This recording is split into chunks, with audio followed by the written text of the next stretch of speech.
여러분 어떻게 주일 후에 어떻게 지내셨습니까? 여러분 어떠셨습니까? 잊어버리셨습니까? 어깨가 아파서 이렇게 압박분들 감고 나오신 분도 계신 것 같은데 그래도 하여튼 좋습니다. 한번 하고 말씀 듣도록 합시다. 여러분 어떠셨어요? 좋습니다. 여러분 어떠셨어요? 좋습니다. 예. 저는 여러분 그냥 뵈니까 좋네요. 특별히 다른 거 없어도 이렇게 같이 만나서 함께 예배할 수 있다는 게 참 기쁘고 좋은 일이라고 그렇게 생각이 듭니다. 같이 예배할 수 있는 이 공간 참 좋아요. 그리고 여기 기도도 참 잘 돼요. 밤기도 이렇게 하는데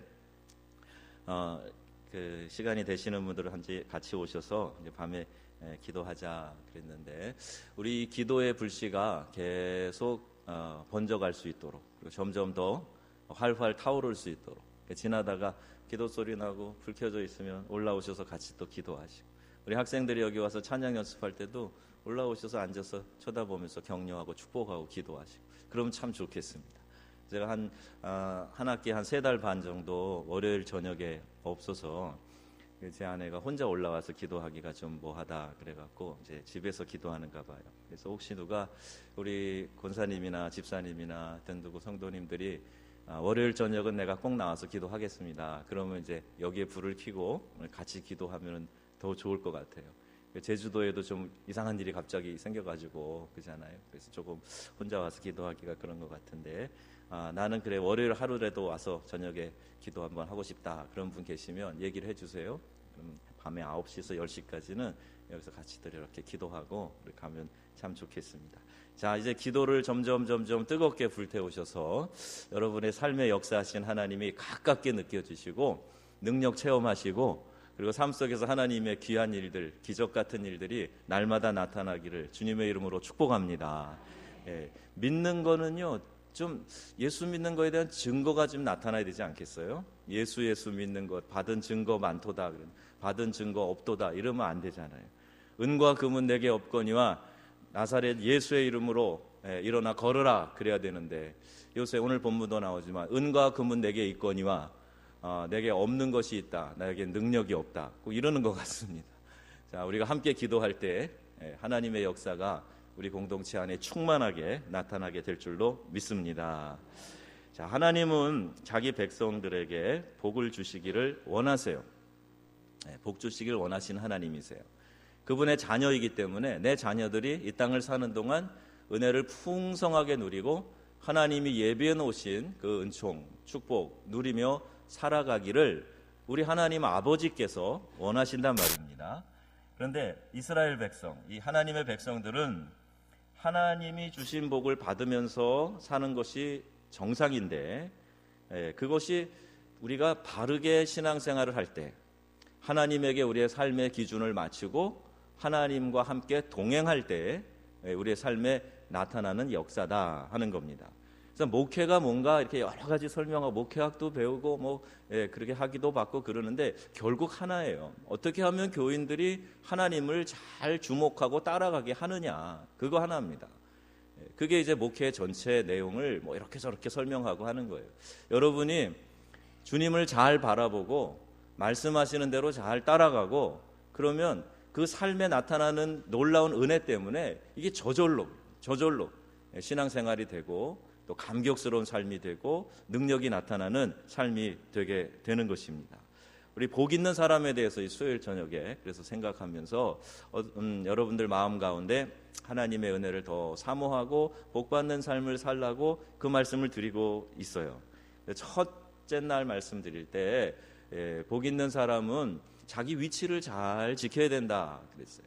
복된 사람은 자기의 위치에서 하나님을 잘 따라가고 바라보고 해야 되는데 그 위치를 이탈하게 될 때 문제가 생긴다. 그런 말씀을 드렸어요. 그리고 우리가 있어야 될 가장 중요한 자리, 예배 자리다라는 그런 말씀도 드렸습니다. 또 두 번째 날에는 우상을 섬기지 않는 사람이 복 받는 사람이다. 그런 말씀 드렸고요. 오늘 말씀에 좀 앞의 내용들과 정리되면서 반복되는 내용들이 나오는데 말씀에 순종하고 교만하지 아니하고 하나님을 기억하는 사람, 이 사람이 복된 삶을 사는 사람이다. 복받는 사람이다.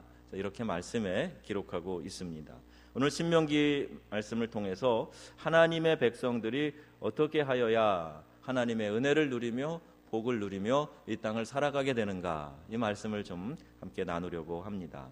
하나님의 말씀에 순종하면서 사는 것, 이것이 성도들에게 가장 복된 삶을 사는 제일 중요한 원리다 하는 거예요. 말씀에 순종하며 사는 거예요. 복 있는 사람은 악인의 꾀를 쫓지 아니하며 죄인의 길에 서지 아니하며 오만한 자의 자리에 앉지 아니하고 오직 여호와의 율법을 즐거워하여 그 율법을 주야로 묵상하는 자로다 그랬죠. 그런 사람이 마치 시냇가에 심기운 나무처럼 시절을 쫓아 과실 맺고 잎사귀가 마르지 아니하고 그리고 열매가 주렁주렁 열리게 된다는 말입니다. 오늘 신명기에 있는 이 가르치시는 말씀과 많은 부분이 이렇게 접목되고 있어요.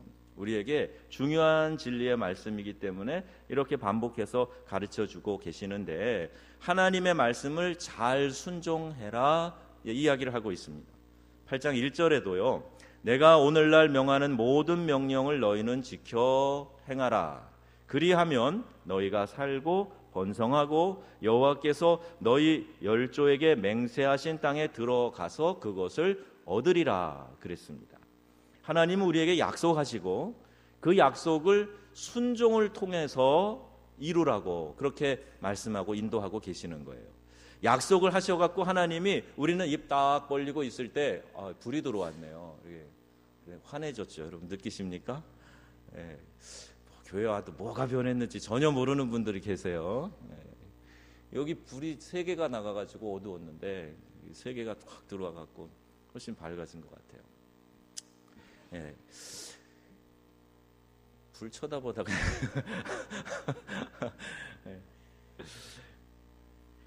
하나님이 우리에게 입 딱 벌리고 있을 때 다 만들어서 입에 넣어주시는 게 아니라 약속을 하시고 그 약속을 이루는 순종을 통해서 하나님의 축복의 약속들이 우리의 삶에 나타나게 하신단 말입니다. 그러니까 순종해보지 않으면, 말씀을 따라 내가 행동으로 옮겨서 순종해보지 않으면 하나님의 축복의 약속을 경험하지 못하는 거예요. 경험해도 아주 조금 부스러기 같은 거 조금 옆에서 구경하고 맛보는 정도예요. 나에게 은혜가 폭포수와 같이 임하게 하려면 내가 약속하신 말씀을 붙들고 그 말씀을 한 걸음씩 한 걸음씩 순종해 나가는 거죠. 순종이라는 말에는 우리의 행동이 담겨져 있는 말이에요. 액션이 그 안에 있는 겁니다. 아무것도 안 하는 게 순종이 아니라 말씀을 붙들고 무엇인가를 그분을 위해서 하고 있는 거예요. 이것이 이제 순종이 되는 것인데, 그렇게 할 때에 오늘 11절에도 내 하나님 여호와를 잊어버리지 않도록 삼갈지어다 이렇게 말씀해요. 하나님이 계시고 우리에게 말씀하시고 그 말씀을 기억하며 잊어버리지 말아라 그렇게 얘기하는 거예요. 죄가 뭔가, 누가 이런 정의 여러 정의 하죠. 하말티아라는 원어를 갖고도 설명하고 많은 이야기를 하는데, 죄라는 것을요 쉽게 얘기하면 내가 지금 주님과 함께 있다라는 것을 살짝 잊어버리고 있는 순간에 생기는 부산물이에요. 그러니까 주님과 지금 함께 있다라고 인식하고 어떤 목사님처럼 주님의 손을 붙들고 이렇게 사는, 늘 주님을 인정하고 인식하고 사는 순간에는 죄질 수 없단 말입니다. 근데 그걸 잊어버리고 놓고 있는 순간에 생겨나는 부산물이 죄다 이렇게 정의를 하곤 합니다. 사람은 영적인 존재이기 때문에 우리의 육신의 양식도 필요하지만 영혼의 양식이 꼭 필요합니다. 영혼의 양식 뭐죠? 하나님의 말씀이 우리의 영혼을 살찌우는 양식이 되는데, 이 말씀을 섭취하지 않으면, 이 말씀을 섭취하지 않은 우리 영혼이 힘을 잃어버리는 거예요. 영양결핍에 빠집니다. 시름시름 앓게 돼요. 그러면 결국 체력이 약해지고 체질이 약해지고 그래서 병 걸리게 되는 거예요. 영적인 질병에 빠지게 되는 사람들의 대부분은 말씀을 잘못 해석해서 적용하거나 말씀을 아예 먹지 않거나, 이렇게 말씀이 들려지는 예배의 장소, 이 축복의 장소에서도 말씀이 내 안으로 들어오지 않거나 그러면 병 걸리게 되는 거예요. 제가 이제 우스갯소리로 교회 오시면 아버지 집에 오시니까 얼마나 편안하셔서 저렇게 조시느냐고, 졸아도 좋으니까 교회 일단 오시라고 그러죠. 계속 조시면 안 돼요. 언제 잠깐 한 번이지 계속 졸아서 그 말씀이 계속 안 들리면 영혼이 핍절한 상태가 되는 겁니다. 그래 영혼이 시름시름 앓고 약해지게 되는 거예요. 말씀이 내 안으로 들어와야 되는데 졸아서 못 듣든지, 그럼 마귀는 아이고 기회다, 그럼 그 사람한테 계속 잠을 갖다 뿌리죠. 잠이 뿌려져 있는 사람이 있잖아요. 그러면 그 공간에 오면 그냥 계속 자는 거예요. 안 그러면은 설교하는 목회자, 설교자와 뭔가 불편한 상황을 만들어서 말씀을 잘 듣지 못하도록 하는 그런 경우도 있어요. 어찌됐든 그건 자기에게 큰 손해가 됩니다.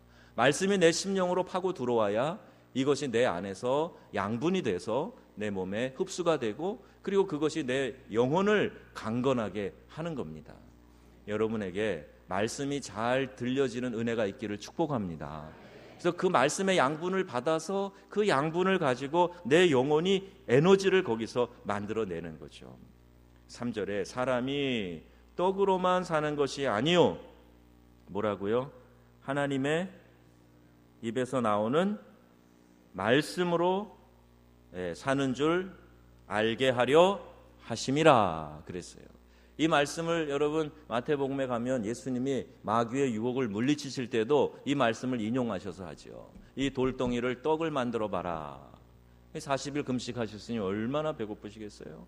조금 갈증이 나도 물 때문에 물을 그냥 그렇게, 조금 배가 고프면 그 음식을 그렇게 찾게 돼. 이게 본성인데 살려고 하는 건데, 예수님이 40일 금식하셨고 우리와 똑같은 육체를 입고 계셨기 때문에 얼마나 배고프시고 줄이셨겠어요. 그러니 이 돌로 떡을 만들어 봐라.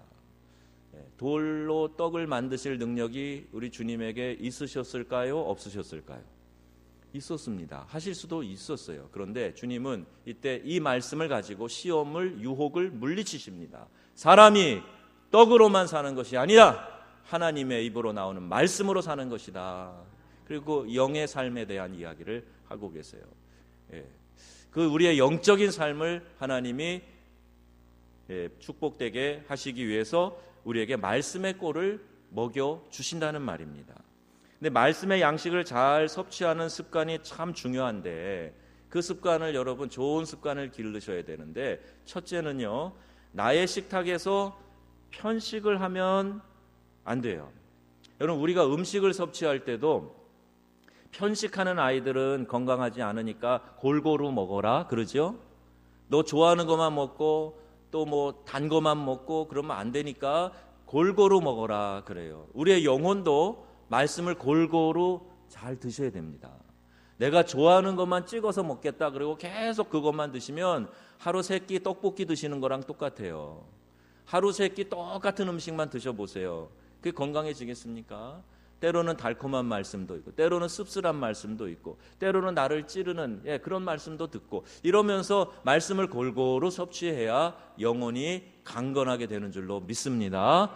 잘 들으셔야 돼요. 그래서 늘 부드럽게 나를 만져주는, 그래서 그냥 말씀이 항상 나를 소프트터치만 해주는 거예요.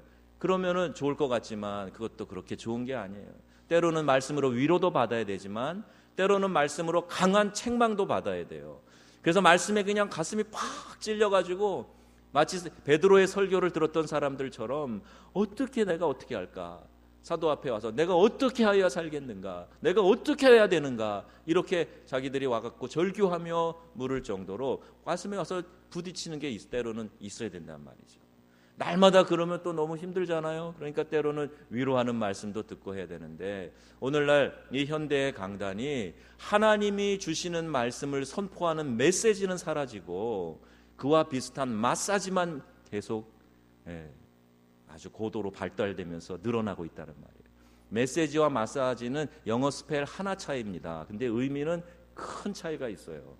마사지는 그냥 뭉친 데 풀어주는 거예요. 부드럽게 해주는 거예요. 주물러 주는 거예요. 그래서 시원하다 그러고 끝나는 거예요. 그거는 마사지는요 메시지하고 완전히 다른 겁니다. 메시지는 하나님이 원저자가 오늘 우리 영혼의 주인이 우리에게 전달해 주시는 하나님의 음성이에요. 하나님의 전달하시는 그 내용이에요. 이거를 들어야 되는 겁니다. 그래서 항상 말씀으로 마사지만 구하시면 안 되고 이것이 하나님이 내게 주시는 메시지가 되어서 내 심령에 잘 박힌 모처럼 콕 들어오게 해주세요. 그렇게 간구하시면서 설교를 들으시면요, 여러분에게 버릴 것이 없는 은혜가 될 줄로 믿습니다. 그래서 편식하시면 안 돼요. 내가 좋아하는 말씀만 찾아다니면 안 돼요. 다 들으실 수 있어야 돼요. 그리고 우리 교회에 설교자로 세우신 목사님이 그렇게 우리가 골고루 먹을 수 있도록 거침없이 목사님 하시고 싶은 그 주시는 말씀을 그대로 다 선포할 수 있게 해주세요. 이런 기도를 여러분 하셔야 됩니다. 누굴 위해서요? 여러분을 위해서. 어떤 설교를 하려다가 이 설교하다가 문제가 생기면 어떡하지? 이 설교하다가 어느 분이 화내시면 어떡하지? 그럴 생각하고 설교할 때 주저 하면요, 그 설교자는 생명력을 점점 잃어가게 됩니다. 그래서 여러분, 활력 있는 설교, 능력 있는 말씀이 여러분 가운데 선포되기 위해서는 우리 목사님 말씀 전하는데 조금도 눈치 보지 않게 해주세요. 조금도 구애받지 않게 해주세요. 하나님이 주시는 메시지만 정확하게 전하게 해주세요. 그 기도를 꼭 해주셔야 돼요. 그래야 강단이 살아있게 되고 그래야 내 영혼이 살아나게 되는 줄로 믿습니다. 자, 두 번째, 말씀의 양식을 잘 섭취하려면 다니면서 아무거나 집어 드시면 안 돼요. 밖에 나가서 불량식품 드시면 안 됩니다. 여기 뭐가 맛있다더라 그래가지고 영양 성분이 어떻게 되는지도 모르고 해로운지 이로운지도 모르고 가서 덥석 드시고 나면 배탈 나고 큰일 나요. 식중독 걸려요. 그래서 여러분이 교회 공동체를 주시고 그 교회에 목회자를 세우셨고 그래서 하나님께서 주시는 말씀들이 있어요. 저는요, 뭐 방송에도 좋은 설교들이 많이 있습니다. 때로는 제가 여러분에게 추천할 거예요. 어떤 땐 제가 링크도 보내주시면서 한번 들어보라고 할 수도 있어요. 근데 그렇게 필터링 되고 걸러져서 여러분들에게 들려지는 말씀 아니거든. 이 강단에서 전해지는 말씀에 집중하시기 바랍니다. 그래 다니면서 뭐 배운다 그러다가 신천지 빠지는 거예요. 통일교 빠져들게, 구원파에 들어가는, 다 성경 공부한대. 그리고 데려다가 뭘 가르치는데 들어보니 일리가 있거든요. 그리고 뭔지도 모르고 거기 따라가다가 그냥 무슨 기초반만 끝내도 헷갈려 버리는 거예요. 그러면서 기존에 내가 믿던 신앙은 다 잘못된 거다. 그리고 기존의 교회들의 목사님들은 다 뭐 사꾼이다. 이런 식으로 가고, 그런 엉터리 같은 얘기가 어디 있어. 이단의 특징은요, 정통교회를 무조건 비난하고 나서는 겁니다. 물론 정통교회 안에도 비난받을 요소가 없진 않아요. 근데 하나님이 세우신 교회고 하나님께서 이 교회를 아직까지 완전히 이 땅에서 뽑아내시지 않고 두시는 이유가 있다면 그건 하나님의 능력과 주권 가운데 있는 거지, 사람이 교회를 판단하고 사람이 이 교회는 성령이 계시네 안 계시네, 떠났네 안 떠났네, 이런 얘기 하시면 안 됩니다. 이단들의 특징이 그거예요. 이 전통 교회들 향해서 무조건 잘못됐다고 얘기하는 겁니다. 잘못된 교회도 있을 수 있습니다. 그러나 많은 교회가 그리스도를 머리로 그분의 보혈의 피가 흘러가고 주님을 영화롭게 하는 그런 은혜로운 공동체가 너무나 많이 있습니다. 우리 명성교회도 그 중에 하나 아니겠어요? 예, 그죠? 그런 살아있는 교회들이 얼마나 많습니까? 그런데 그냥 죄송합니다, 싸잡아서 전통교회들은 다 잘못됐다고 얘기하는, 이게 이단의 특징이에요. 그러면서 요거니까 잘 배워, 그리고 가르쳐주는 게 그게 잘못된 거란 말이에요. 조금만 신학을 배워서 그 내용을 들어보면 엉터리 같은 얘기가 많아요. 그런데 그게 더 맞는 줄 알고 따라가는 거예요. 다니면서 아무거나 드시면 안 됩니다. 조심하셔야 되고요. 세 번째는 잘 소화시켜야 돼요. 잘 소화시킨다는 것은, 소화를 잘 시키려면 그 말씀을 우리 몸 안에 들어간 음식도 여기서 뭐 위산도 내고 소화액을 내고 또 이렇게 운동을 하면서 이렇게 소화시키잖아요. 마찬가지로 말씀을 들을 때에도 잘 해석하고 이것을 잘 설명하고 또 잘 이 시대에 맞게 적용하고, 그러면서 말씀을 소화시키는 거예요. 자, 이것이 말씀을 잘 섭취하는 습관입니다. 네 번째는 먹고 가만히 있지 말고, 가만히 있으면 조금 많이 드시면 이제 불편해지잖아요. 체하기도 하잖아요. 활동해야죠. 운동해요. 먹고 나서 운동하고 그럼 소화에 도움이 되잖아요. 운동이 뭐냐? 적용하고 실천하는 거예요. 말씀을 들었을 때 그거 듣고 그냥 느낌으로 끝나시지 말고 반드시 적용하시는 거예요. 개인의 말씀 묵상도 적용이 꼭 있잖아요. 오늘 뭘 할 건가 구체적으로 적용해봐라. 우리 큐티 가르칠 때 꼭 그 얘기하는데, 적용하는 거예요. 그리고 그것을 삶에서 실천해 보는 거예요. 그러면 운동이 돼가지고요, 내 영혼이 활력을 얻게 되는, 소화가 잘 됩니다. 또 내가 적용한 말씀을 다른 사람과 나누는 거예요. 나누는 거. 이렇게 제가 이제 강의를 하는 일이 많이 있어서 저희 또 집안이 또 가르치는 사람이 많아요. 선생님들이 많은 집안이라 원래 이 훈장 집안이 참 그게 재미는 없는데, 근데 버릇이 몸에 배어 있는 버릇이 있어요. 어떤 거냐 하면 내가 아는 것이 이만큼이면 이거를 이렇게 잘 가르치는 그런 재주가 있어가지고 이렇게 가르치는 일에 은사라 그러나요? 이걸 좋아하고 또 잘해요. 저도 가르칠 때 보람을 많이 느낍니다. 근데 솔직히 말씀드리면요, 이건 누구나 하는 얘기예요. 우리가 한 클래스에서 이렇게 공부를 하고 있을 때 누가 제일 그 안에서 성장이 많이 일어나냐 하면요, 가르치는 사람이에요. 가르치는 사람은 가르치기 위해서 그걸 잘 준비하고 또 그것을 잘 설명하기 위해서 이것저것 또 찾아보고 준비하고 그러면서 자기 안에 성장이 막 일어나는 거예요. 제가 목회를 담임하고 이렇게 설교를 자주 하고 그러니까 제 영혼이요, 이 정읍에만 내려오면은 막 상당히 이렇게 힘이 막 생기는 걸 느끼고 내가 많이 성장하고 있구나 하는 생각이 들어요. 그래, 새벽에도 제가 고백했지만 저 서울 가면은 뭔가 좀 나사가 풀린 사람처럼 이렇게 빌빌대다가 정읍에만 돌아오면 막 힘이 나는 거예요. 힘이 나고 왜 그럴까요? 설교해야 하는 목사니까 말씀을 준비하면서 제 안에 막 성장이 일어나고 또 책임감과 함께 뭐 가르치는 사람이 갖는 그런 게 있단 말이죠. 여러분이 말씀을 배우면서 그 말씀을 누구에겐가 적용해서 나누어 보세요. 확신이 생깁니다. 우리 전도 폭발 훈련할 때 그 복음 제시 개요를 다 외우고 그걸 가지고 이렇게 쭉 전도하는데 시범 보이려고 앞에 나와서 하다가 다 울어요. 왜? 그 복음의 그 귀한 것이 이미 내 안에 이렇게 잘 자리 잡고 있구나. 내가 이걸 이렇게 논리적으로 또 잘 설명하고 있구나. 이게 나한테 감격이 돼갖고 막 이야기하는 사람이 울어요. 나눌 때 확신이 생기는 겁니다.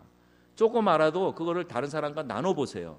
나의 이런 신앙의 경험, 말씀을 통해서 여러분 들은 거, 배운 거 나눠보세요. 그러면 확신이 생겨서 그게 말씀을 잘 소화시키는 방법이 되는 거예요. 자, 첫 번째, 하나님의 말씀에 순종하며 살아야 복 있는 사람의 삶을 사는 것이다. 믿으시길 바랍니다. 잘 순종하세요. 잘 순종하세요. 말씀을 듣고 순종하지 않으면 안 돼요. 순종하는 것이 제사보다 낫다 그랬어요. 순종이 좋은 거. 잡종보다도 순종이 좋은 거고요. 아무것도 안 하는 것보다 순종하는 게 좋은 거예요. 자, 두 번째, 복 있는 사람, 교만하지 않는 마음을 가지고 사는 사람이다. 교만한 사람은요, 복 없는 사람입니다. 목에 좀 힘주고 큰 소리 치면 당장은 사람들이 좀 그 앞에서 이렇게 머리 숙이는 것 같고 그러죠. 아무것도 아니에요. 점점 사람들의 마음을 잃게 됩니다. 근데 겸손한 사람들 보세요. 부들부들한 사람들을 보세요. 그 사람 주변에는 사람들이 있고요, 진심으로 그 사람을 존경하게 되는 거예요. 교만한 사람은요, 교만은 패망의 선봉이요 멸망의 앞잡이라 이렇게 가르치고 있는데 교만하면 안 됩니다. 오늘 말씀 3절 또 12절에서 16절 이것을 말씀하고 있어요. 교만은 하나님을 대적하는 행위입니다.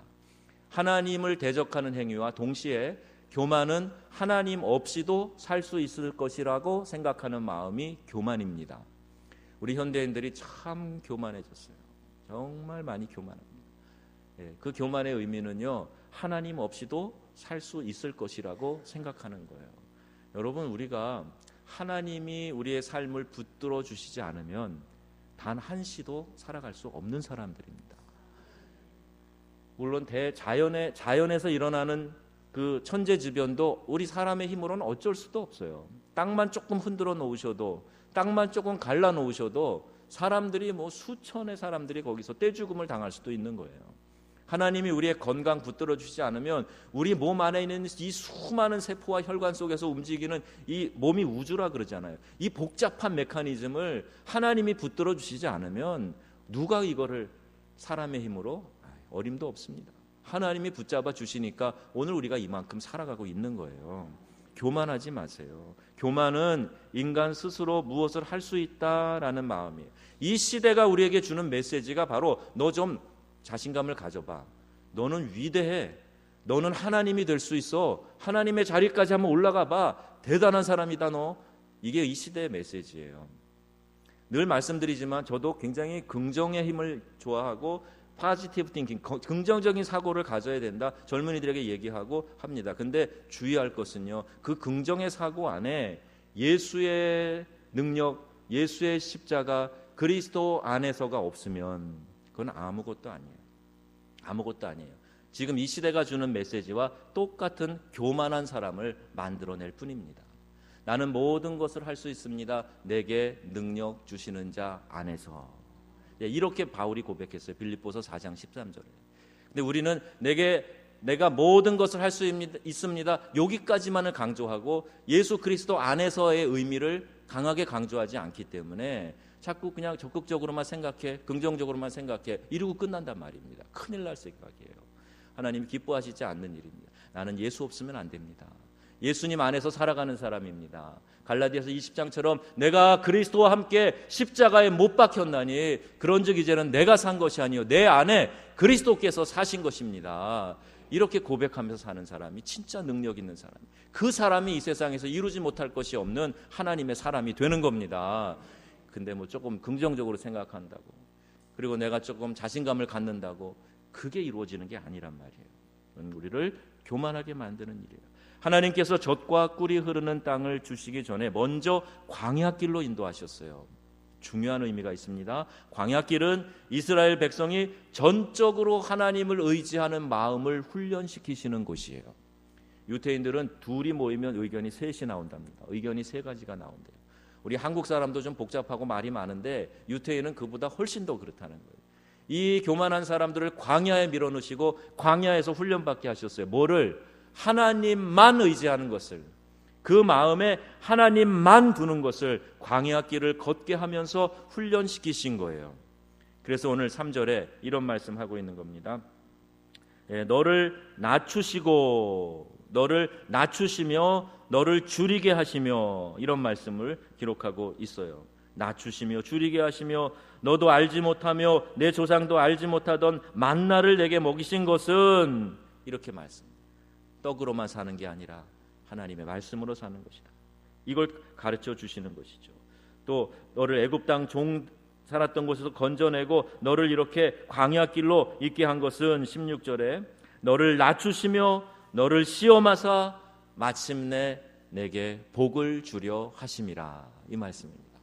광야 학교는요 결국 상 받기 위한 그 과정을 걸어가게 하시는 건데, 그 모든 훈련 과정의 그 학습 목표는 낮추는 거예요. 낮추는 거. 교만을 버리고 낮추는 거예요. 낮추고 낮추셔서 하나님만, 내게 하나님만 있습니다. 내게 능력 주시는 주님만 필요합니다. 예수님 한 분이면 만족합니다. 이 고백을 하도록 훈련시키는 곳이 광야 학교란 말입니다. 그래서 결국에는 그에게 복을 주려 하십니다. 교만하지 않아야 복된 삶을 살 수가 있습니다. 다윗과 골리앗의 전쟁에서 다윗의 승리의 비결은 전적으로 하나님을 의지하는 데 있었습니다. 골리앗의 실패는 하나님 없이도 자신의 힘으로, 자기의 경험으로, 자기가 그동안 쌓아놨고 축적됐던 그 노하우로 이길 수 있다고 생각한 데 있었어요. 그 교만심에 무너졌습니다. 여러분들의 삶이 어렵고 힘들다면 여러분들의 마음을 낮추시는 훈련의 기간이라고 믿으시기를 바랍니다. 하나님을 간절히 찾고 하나님께 나아가도록 만드시는 그 훈련 기간이라는 말이에요. 하나님을 찾는 마음이 겸손한 마음입니다. 하나님의 도움을 받는 마음이 겸손한 마음이에요. 하나님은 자기를 찾는 겸손한 자에게 젖과 꿀이 흐르는 땅을 주신다고 약속하셨습니다. 오늘 우리식으로 말하면 그에게 복을 주신다고 말씀하고 계십니다. 교만한 마음이 있다면 낮추시고 하나님 앞에 겸손한 자세로 나아가실 때 우리 하나님의 큰 은혜를 누리는 복된 삶을 살게 되실 줄로 믿습니다. 자, 세 번째, 마지막, 하나님을 거역하며 하나님을 기억하며 사는 것입니다. 17절에서 18절. 하나님은 이스라엘 백성들이 광야길을 걷는 동안에도 만나와 메추라기를 주셨어요. 물을 주셨어요. 의복이 헤어지지 않도록 보호하고 인도해 주셨습니다. 그 발이 부르트지 않고 의복이 헤어지지 않도록 하나님이 40년 동안 그들을 지켜주시고 광야길에 동행해 주셨단 말입니다. 그리고 그들에게 재물 얻을 수 있는 능력도 주셨어요. 출애굽의 기적을 행하셨던 하나님을 기억해야 된다. 신명기서는 계속 그 자녀들에게 그것을 가르치고 있어요. 기억하라, 기억하라. 들어라 하나님의 말씀을, 쉐마 이스라엘 들어라 하나님의 말씀. 그리고 계속 그들에게 가르치는 거예요. 광야 40년을 인도하고 함께 하셨던 하나님을 기억해라. 여호수아가 그 백성을 막 이끌고 그의 인생 노년에 마지막 남기는 듯한 그 말씀을 남긴 게 뭐예요? 그 백성들이 한 얘기가 뭐예요? 나와 내 집은 여호와만을 섬기겠다는 거예요. 이것을 가르치고 하나님이 우리를 어떻게 인도하셨는가를 기억하게 하는 것, 이것이 신앙의 학습이고 그 신앙의 유전이 되는 겁니다. 여러분, 가정 안에 아직 주님께 돌아오지 않은 사람이 있을 때 참 마음이 무거우시잖아요. 제가 이런 기도하자, 가족을 위해 기도하자 그럴 때도 마음의 부담이 많이 되실 걸 알아요. 그러면서도 자꾸 말씀드리는 것은 이것이 사랑 중에 사랑이기 때문에 가족을 사랑할 수 있는 가장 적극적이고 큰 선물이 바로 구원의 선물을 주는 것 아닙니까? 그래서 부담이 돼도 자꾸 말씀을 드리는데, 여러분, 결국 구원하실 분은 하나님이세요. 그러니까 우리는 포기하면 안 됩니다. 하나님이 포기하시지 않은 걸 왜 내가 포기해요? 계속 기도하세요. 아유, 저 인간은 절대 예수 안 믿을 인간이야. 그러지 마시고 그 인간이 예수 믿게 된다니까요.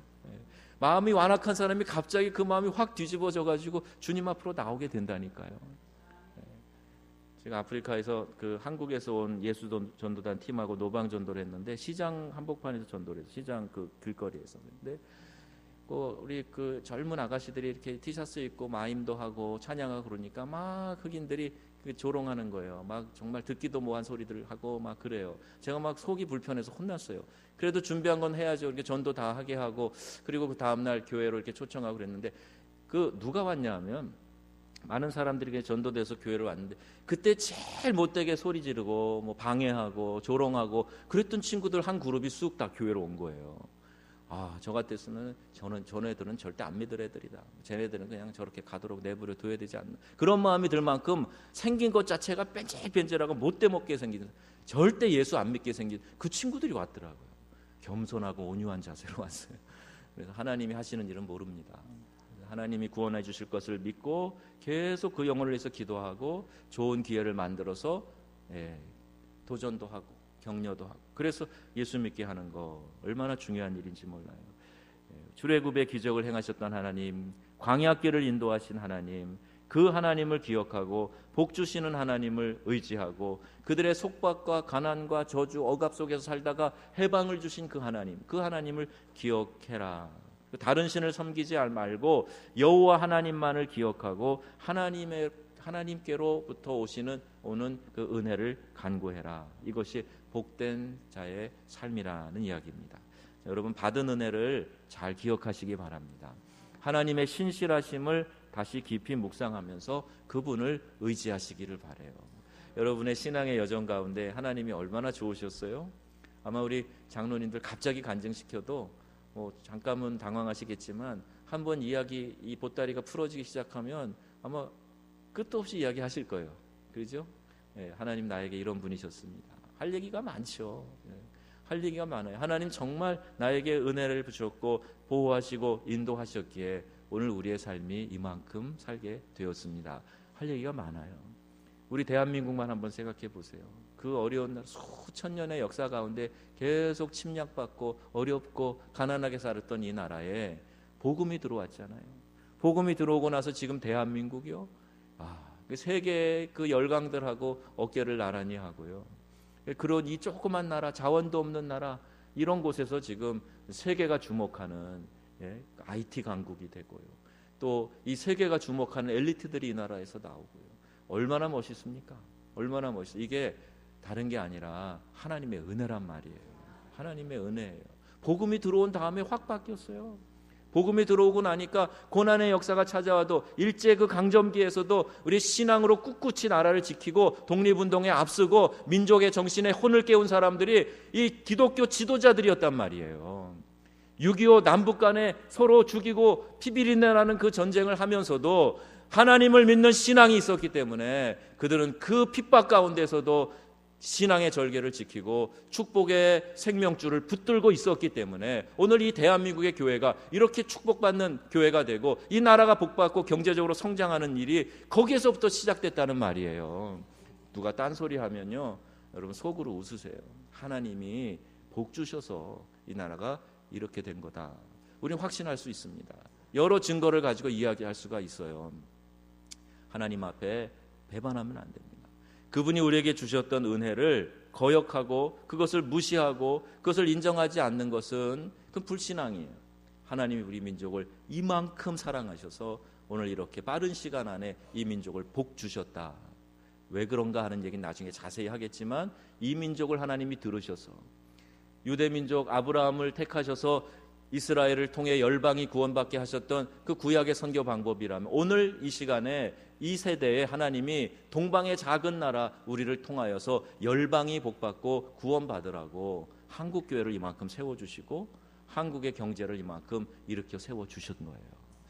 제가 85년도에 미국 유학 간다고 여권을 만들었는데 검정색 이만한 거 반공교육을 하루 종일 받고 어딘지도 모르고 서울 어디 가서 반공교육을 받고 여권을 이만한 걸 만들었는데 월미도에 가서 그 레스토랑에 친구랑 밥을 먹다가 그 테이블 위에 그걸 올려놨는데 서빙하는 사람들이 다 와서 보고 여권 받으셨네요. 여권 받으셨네요. 85년도에 88년도 되고 나니까요. 다 나가. 지금은 뭐 그냥 아무나 가요. 아무나. 여권 신청하면 바로 나오고요. 이게 한국이 이렇게 달라졌어요. 얼마 되지도 않았는데 이렇게 달라졌어요. 아마 그 시절 70년대는 지금 미얀마 사람들 수준이었던 것 같아요. 세계에서 우리를 인정하기를. 근데 지금은요. 비자 없이도 마음대로 출입하는 나라가 얼마나 많은지 모릅니다. 유럽에 갈 때도 비자 없이 막 돌아다녀요. 대한민국이 이게 국력이 이만큼 성장한 건 하나님이 그 국경을 자유롭게 왕래할 수 있도록 또 비행기 타고 거기도 날아가고 어려운 사람들을 도와가며 선교하도록 우리 대한민국을 사용하고 계신 줄 믿습니다. 이걸 잘 깨달아야 축복을 지속할 텐데 엉뚱하게 지금 여기 말씀처럼 우리가 좀 살게 되니까 소와 양이 번성하고 내 은금이 증식되며 내 소유가 다 풍성하게 될 때에 내 마음이 교만하여 내 하나님 여호와를 잊어버릴까 염려하노라. 여호와는 너를 종 되었던 곳에서 이끌어 내셨다. 이 말씀하고 있습니다. 여러분 우리가 좀 살게 되었다고 하나님의 은혜를 잊어요? 그런 배움 방법이 어디 있습니까?